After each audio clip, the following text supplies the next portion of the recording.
What's going on, y'all? So listen. What's going on, y'all? So we are back. We are back for the continuation. Ooh, let me fix my hair. For the continuation of season 7 of The Haves and the Have-Nots. It's a 2-hour season premiere, meaning 2 episodes. So you're gonna get 2 reviews. Another one right after this one. So let's just get into it. This is season 7, episode 11, Power of Attorney. Okay. I'm going to be quite honest, girl. Tyler, what you doing? What you doing? You introducing some new characters and shit like that. I mean, spice it up, okay? I'm cool with that. I'm cool with that. But I was like, who are these new people, okay? You got all these people that I gotta keep up with now. Like, damn. Like, ease us into this, okay? You can't just give it to us raw like that, all right? But anyway, so we're gonna start with where it opened up at.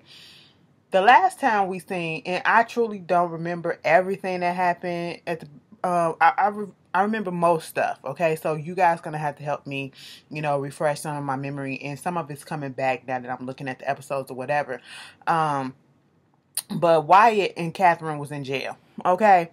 Wyatt was in jail for shooting his parents and all that stuff. Catherine was in jail for the murder of Jennifer Salison. And, Wyatt up there trying to threaten that he gonna kill himself, okay? And at this point in time, he did that. Or, he didn't attempt to do that.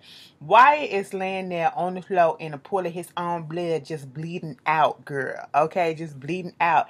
Catherine put on her good white woman scream, okay? That's my son! Hurry up! Guys! Come get him! Please! Help! Ah! I was like, God, come get him. Shit, he about to die. Okay, he come walking up there. Mind you, what got me was this. And I know they in jail, but the other inmates is just standing there like this.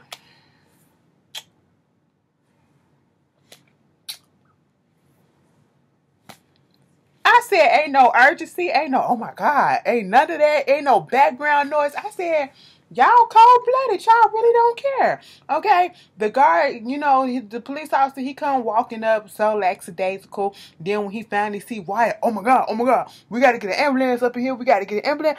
Girl, the other girl come up in there, he was like, help me, mind you. Catherine's still on the floor crying, okay, and screaming, that's my son. I'm his mother. That is my son. Help him get an ambulance, CPR, all of that stuff. Do it. I'm sitting here like, Catherine, all that screaming ain't gonna help. Because at one point, one of the inmates, I don't think it was one of the cops, because I had to rewind it. I watched this episode twice. Because I watched it once at work and once when I got home, so I can really pay attention to it. Girl, one of them inmates, I believe it was one of the inmates that said, could you shut her up? And then the woman cop, she was like, ma'am, like she was getting annoyed. I said, she hysterical. Her son just lit his wrist right in front of her. He bleeding out, and y'all picking him up and just pulling him out of there. I said, that ain't what we supposed to do. Now, I ain't no medical professional, but I done looked at a few medical shows or whatever, whether they right or wrong, and some documentaries. I would have just left him standing there until the guys the ambulance came and the paramedics came and could, deal with him. Because you could have moved him right the wrong way or whatever, and everything just could have just started shooting out or whatever, like Spider-Man. You know what I'm saying? Give me my spider webs, And I'm just sitting here like, Wyatt, you better wake your ass up, okay? Quit doing that to your mama. Wake up, Wyatt. But anyway, that's what was going on. We don't hear nothing else from them. And then we get this when I talk about the new characters, we get this character, actually he played on, I was sitting here, the first time I watched it when I was at work, I really wasn't truly paying attention. I just wanted to watch it to give it ratings or whatever. But when I was watching again, I was like, something about him seems familiar. Who is this guy? He's talking about, he's from an accounting firm. He obviously take care of the Crier's money, Catherine's money. He's her accountant. He's trying to open up this firm or whatever, do their own thing. And I guess he trying to branch off from his father, and he got this other guy that I guess is his brother or his business partner, whatever. And basically what we found out from them, and I guess what I gather, is that they need the capital. They trying to convince people to, I guess, invest in them or whatever, to go out on their own. and they need the capital to do so, the money. And he was on the phone talking to somebody, and the other guy came up and he was like, yeah, he don't sound too convincing. And so at this point, dude started telling him about the stuff that's going on with Catherine, and she's being in jail for the murder of Jennifer Salison. We can take money from her account. She won't know, like $5 million or whatever. She already letting us use her name to get clients and stuff like that. So, we could just work around this and she won't even know what happened and all this stuff. It's all like a scheme to me, okay? Sound like a Ponzi scheme, I don't know. But oh boy, I was like, you look familiar. He was the dude that was the bum. The guy that got down on his luck, that was one of the board members of A Family That Prays. Okay, the one that the Alfred Ritter character always fed when he came into her restaurant. And then he wound up cleaning himself up and getting him a house at the end. I said, I seen you before. And that's exactly where he come from. I said, I ain't seen you in a minute. Good looking out, Tyler. Okay. And so, they also work in conjunction with Marty. They wanted to call Marty. One of them wanted to call Marty at first. He said no. The other one said no, don't even bring him into this stuff yet. But then Marty winds up calling them and telling them to come down. Now, see, this what got me. This the part that got me. Now, they up in the fancy restaurant because they ordering the prime steak, the filet mignon steak, okay, and some champagne. You know what I'm saying? The good stuff. And then, Marty called him and was like, come on downstairs. I need to talk to you, whatever. And he was like, okay, cool. He told the waiter, could you just hold the table? We'll be back in a few. I said, wait a minute, you can do that at a restaurant? Listen, I don't get out like that. And I don't go to expensive shit like that, okay? Look at me, I'm broke, bitch. What you talking about? I said, this some rich white people stuff. Or this some, moderately well-off white people stuff or whatever. Y'all can do that stuff. All right, hold my table. Don't give it nobody else, okay?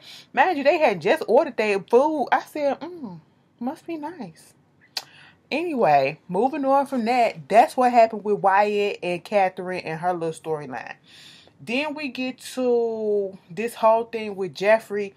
Girl, no, Lance and Oliver. Girl, I'm so tired of them, okay? Tyler, take their whole storyline out, okay? Because I'm tired of them. Lance get on. He is so unlikable. The way from when he first came on, the way he was just coming on so strong to Jeffrey trying to get his pussy, it was just making me mad. You know what I'm saying? I said I don't like the thirst. I don't like the desperation. I don't like none of that stuff. And that's all that he gives me. And now he's trying to assert his power over Oliver just because he feel like Oliver got where he got to because of his rich parents or whatever, and because he had to work to actually get to where he need to go or whatever.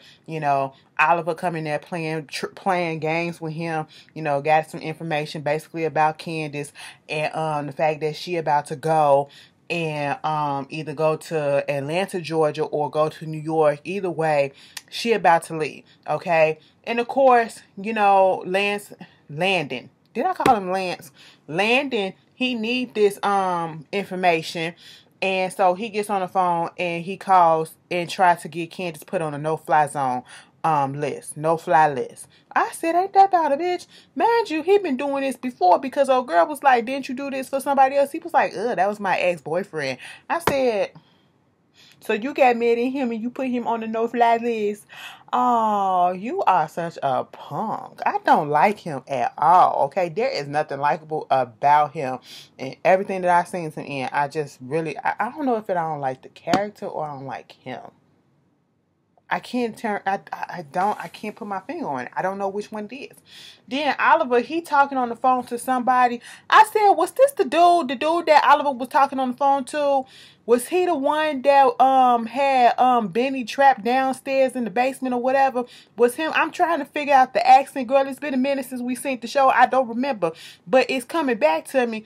I'm sitting here like, is this a different guy or was that the same one that had him trapped down there? Probably a different guy, most likely. I said, well, if that is, we got another new character. Come to find out, he worked in conjunction with Oliver's daddy. Okay? Oliver got some shit up his sleeve, got him tracking somebody. It wasn't Candace because dude got another guy on Candace. old boy is tracking somebody else for Oliver, saying that he was watching her go to the store, get pregnancy tests and all this stuff. And I was like, who is that? He said he got another girl, somebody on Candace, somebody on Jim or somebody or whatever.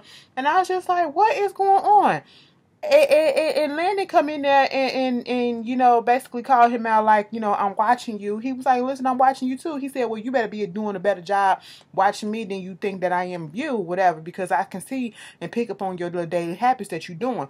He kind of implied that Oliver be out here doing a little, because he was doing this. Like, he can't tell. He did that and he was like, oh, he can't tell. I said, oh, look, Oliver. And you know what, Oliver, I'm so glad you got rid of that little rooster top that you had on your head. That was bothering me. I said, you too grown of a man to be sitting around with your hair like that. That's for kids, okay? Don't do it again. If you're going to do it, let it all grow out. Don't do it again like that, like you had it before. Moving on from that, we get this whole thing with Candace and her, well, before we get that, Candace and Benny. Because they kind of they intersect, some of the storylines intersect or whatever with each other, and is Candace and Hannah and Mitch, But Candace and Benny, when we first see them, they getting off on picking up where they left off last at the mid-season finale was when Benny found out that old boy was basically Candace's daddy. He was like, that gotta be him. He got the tattoo. Look, he was in jail. That's Derek. Okay. Something went on because all of a sudden Mama was crazy head over heels for him and all that stuff, and now all of a sudden she don't want nothing to do with him. Like that, your daddy, the dates add up and everything or whatever. He got the tattoo. Candace like, that ain't my daddy. That ain't nothing or whatever. I said, Candace, girlfriend, open up your eyes. Open up your eyes. That is your dad. That is your poppy. Okay. That's daddy right there, all right? You don't want, I understand. That means that you are a rape baby, okay? But you don't want that, and I understand that, but that's your daddy, okay? And then she get a call, Benny being Benny. Let me tell you something about Benny, okay? Listen, and I'm going to tell you this again because I said it when I was doing P-Valley. Y'all know Tyler Lepley, who plays Benny, also plays Damon on P-Valley. Now, it's a difference of a character, and it's a different levels of sexiness that it is, okay? Because I don't know what it is. Listen, when he get on here, I be looking at him like this.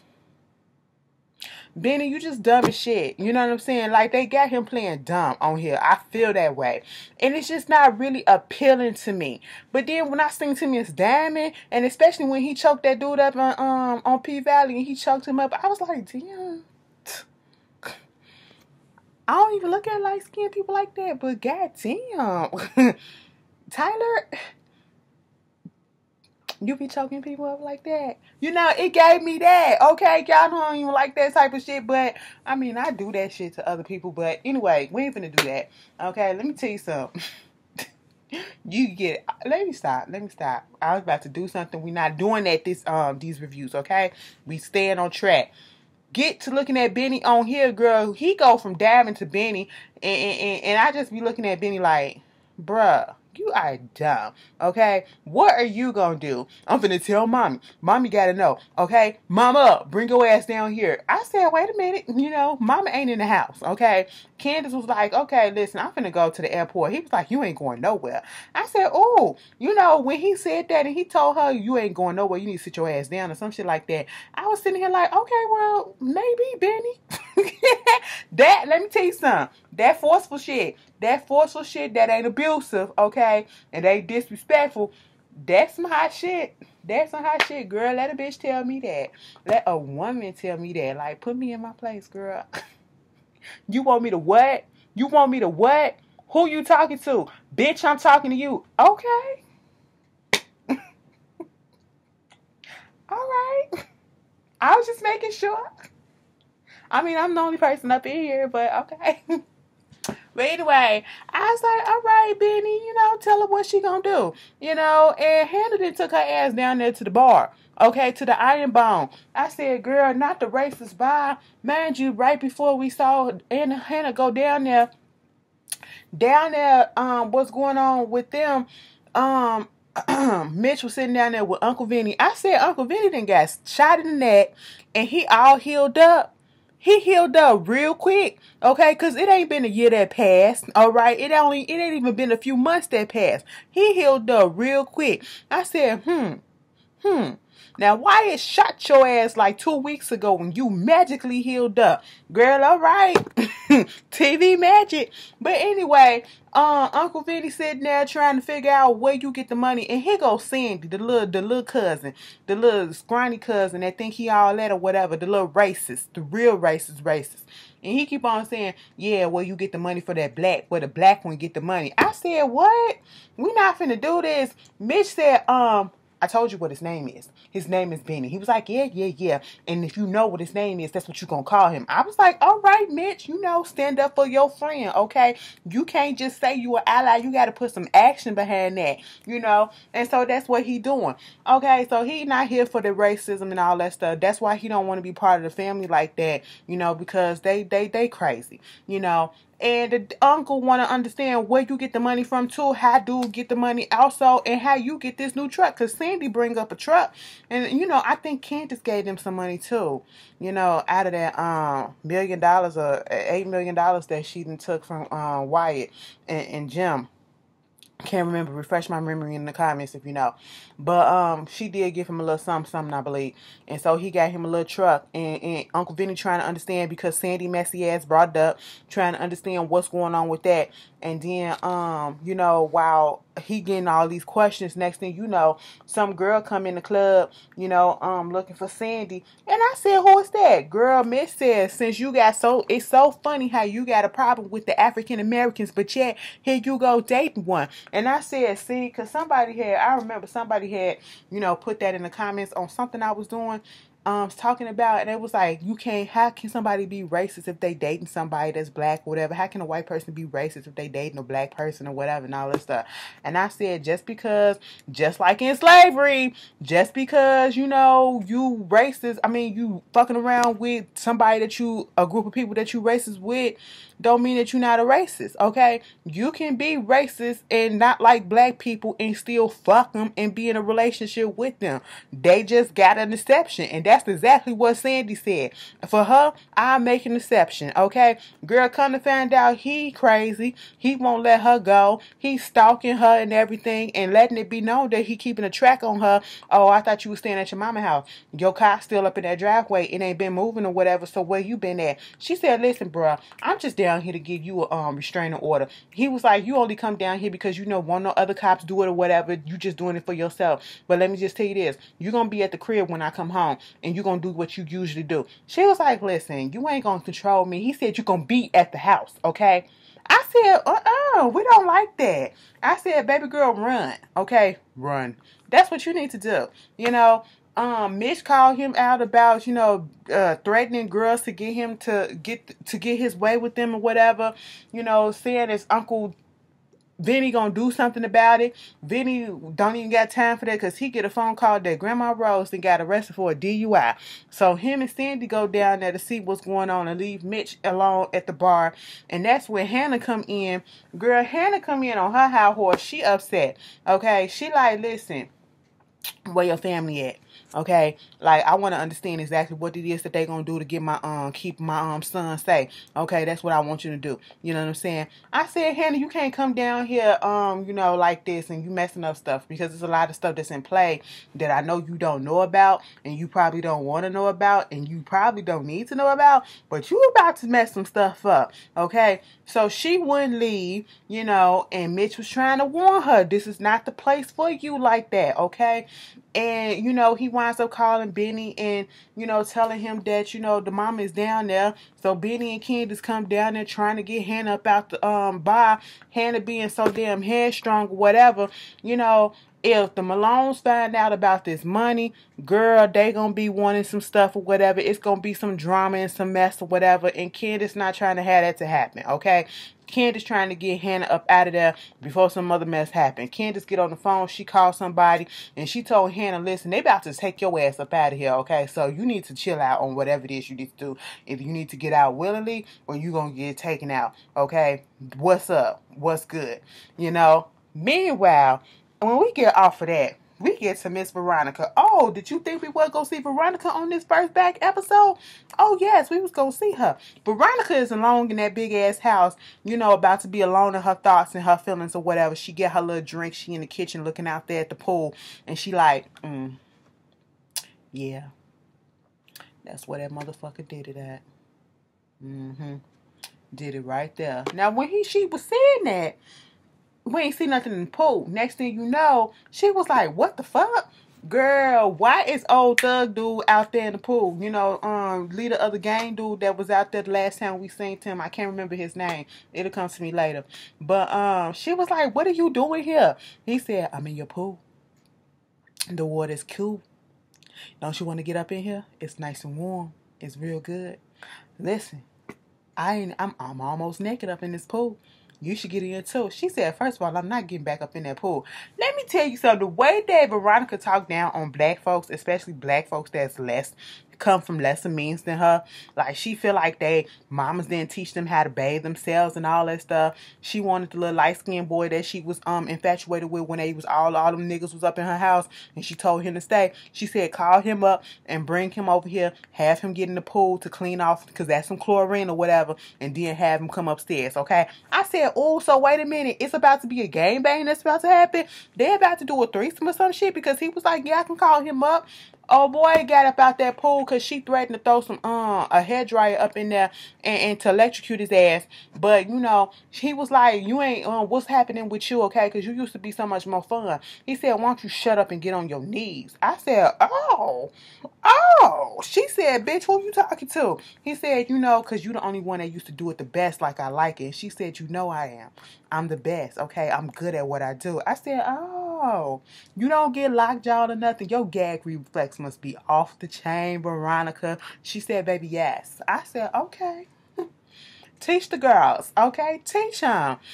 And then, you know, after they do their little back and forth, she somehow convinced her to let him stay. And he was like, I could do something for you in 30 seconds. No, I can show you what I can do for you, whatever, refresh your memory. She said, you got 30 seconds. Now get on your knees. He said, I only need 5. I said, you can do all that in 5 seconds? That's half a lick right. Well, let me stop. No, take that back. You know, we don't need to be seeing that. I was about to demonstrate something in my mind, and it came out. It's supposed to stay in my mind, but it came out. Y'all don't need to see that. Okay, this is PG-13. This ain't rated TMA, TVMA, LSVCT. Okay, no, we ain't finna do that. But he was down there for a couple of seconds, and she was like, you can get up. Bring your ass to the bedroom. I said, oh, okay. Veronica was a hoe. Now, see, let me tell you something. Veronica is a whore, okay? This whole time, this whole series, Veronica been pissed off at David for thinking that he was messing around with Maggie Day and kind of trying to accuse him of cheating and all this stuff, when in reality, she the one that's been cheating throughout their whole marriage. All those years, okay? I said, you dirty bitch. I kind of like the style, but you dirty bitch, okay? You been cheating all that time, and that man was dumb enough not to know. Girl, that's skills. Oh, your nigga was just really that dumb, okay? I said, David, meanwhile, talk about David. Jeffrey and goddamn Madison come home, and Madison drunk. Okay, he all loud or whatever. Jeffrey was like, calm down. My daddy might be asleep. And David on the sofa. No, I'm not asleep. I'm up. You know, I'm about to get ready to go and see something with Jim, because he really needs to see me. It's important. It's at the hospital. And he was like, Daddy, you up in your pajamas or whatever. He was like, you know, I can go. Madison can stay. He was like, yeah, Madison can stay. He can stay. Yeah, I'm about to go. It was like, I mean, you ain't got to go, Daddy. I can go over there to Madison place. It was like, no, this is just as much as your house as it is mine. So, you know, you do what you got to do. Girl, I'm sitting here like, really, David? You really that uncomfortable? And you really feeling some way about the fact that you caught your dude, your boy, having sex or whatever? Listen, go to bed. You ain't got to stay up and listen to them do what they gonna do, because you already know what they gonna do. X that shit out your mind, alright? It's human nature at this point. And you just gonna really get up and go off in the middle of the night and then leave your keys inside and have to take the guard's keys to his car? Girl, where they do that at? Okay, and let me tell you something. Madison, something about Madison don't sit well with me. Like, he acting just like Justin, okay? A little bit too, you know, he all sexually charged or whatever. Like, do you really want to get to know Jeffrey, or is it always about sex with you, okay? You know, trying to get, and I understand that he's trying to get Jeffrey to be sexually free and open or whatever and become okay with himself, but the way he going about it is just too pushy for me. You know what I'm saying? Too thirsty acting for me. You know, Jeffrey likes it or whatever. They about to go up there to have sex, and he talking about something, let's go do it at my mama pool. He was like, bitch, do it at your mama place. She'll kill us. He was like, no, she ain't gonna do that, because, you know, she'll get somebody else to do it. Mind you, old boy told Veronica that he saw Jeffrey and Madison at the restaurant eating together or whatever. You know, they had that issue. And then speaking of that, you know, they go run upstairs and have sex or whatever. Justin up in his goddamn apartment, his brother then came over there because the mama then called him all the way from New York to call him down there to see what's going on with Justin. He see the pictures all up in the house of Jeffrey, and he was like, so mama did say you was down here doing some perverse things. I said, perverse? Oh, okay. That's what we call them now. Perverse. We still using that. And it was like, you know what? This is what you did. You still fucking around with dudes, okay? You did that when we was kids, when we was teenagers or whatever, and I beat your ass bloody, and so that you wouldn't do it no more. He was like, yeah, I know, whatever. You still messing around with that? Listen, let me find out you doing that or whatever. I'm gonna get the brothers to get together, and we gonna come down here and beat you bloody some more. I said, so you're gonna try to... Obviously, the first beating didn't work. You can't beat the gay out of somebody, okay? Like, come on. But anyway, that was the first episode. But at the end of the first episode, well, at the end of this episode, I will say, we get Jim. We get this little blurb with Jim. This guy shows up at the room, and Jim thinking that he's somebody that's gonna come take out the trash. Mind you, he got a whole ass suit on. And he was like, what do I look like finna take out some trash? But then again, maybe I do need to take out the trash. The trash just laying in his bed or whatever. I'm your goddamn son, okay? And he was like, did you say that because I'm Latino? He was like, I'm your son. I'm one of Celine's sons that she had with you. I said, wait a minute, how many sons did he have with her? 3? It was 3 of them, because one was bald and he did not look like him. That was a whole nother one. And then it's a younger one. Okay, I said, you must be the middle child. And he was like, okay, whatever. We already established that fact that you my son. Whatever. What do you want?